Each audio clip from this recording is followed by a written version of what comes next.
simple nageuse qui avait grand plaisir d'être avec d'autres pour un esprit de convivialité, pour un esprit de plaisir et de fair play.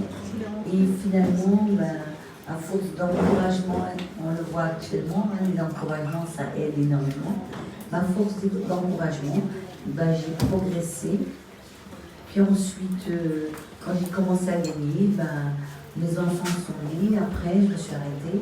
Je me suis dit, si tu veux reprendre, parce que rester à la maison, ça ne m'allait pas, tu ne peux pas continuer comme ça, il faut que tu commences autrement.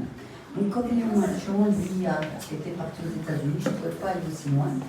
Je suis restée chez moi dans la ville, mais simplement, j'ai commencé à nager en milieu valide. Ça ne se faisait pas du tout à cette époque. Et donc, j'ai nagé en milieu valide jusqu'à 3 fois par jour. Donc 12 km par jour, 35 par semaine. Donc ça donne une idée.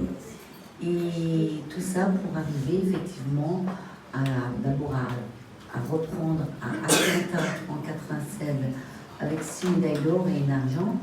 Et à Sydney, en battant tous les records du monde, j'ai commencé au 4 nages avec 6 secondes d'avance, exactement pareil. Et j'ai continué en faisant 7 records du monde, 7 médailles d'or. Voilà. Donc j'ai terminé en 2004 aux Jeux d'Athènes.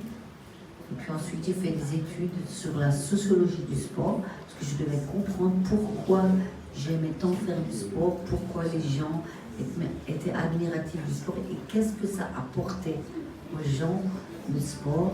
Et bien sûr, pour moi, je ne fais pas de différence entre le sport et la culture, exactement sur le même principe de qu'est-ce qui nous différencie, qu'est-ce qui fait que finalement, ça enlève toutes les barrières de la différence.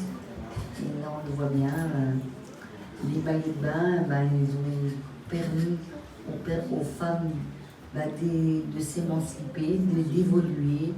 Et bien moi, par la natation, ça m'a permis de m'émanciper, d'évoluer, de voyager, d'être libre. Et c'est vrai que là, on montre la personne en maillot de bain à mon époque. Et pourtant, je sais que c'est pas si loin que ça. C'était il y a 20 ans. On n'osait pas montrer une personne en fauteuil en maillot de bain, pratiquement. Donc, on me voit très peu en maillot de bain.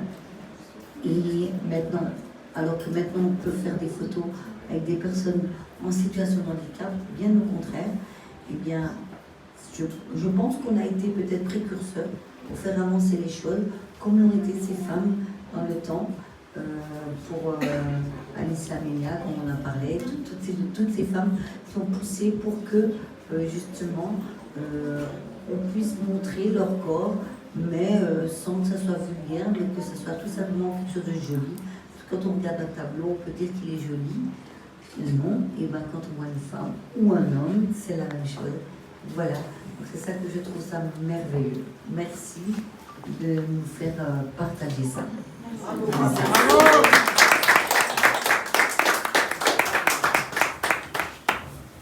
Merci beaucoup, Belle. Je vais vous introduire maintenant à une autre personnalité.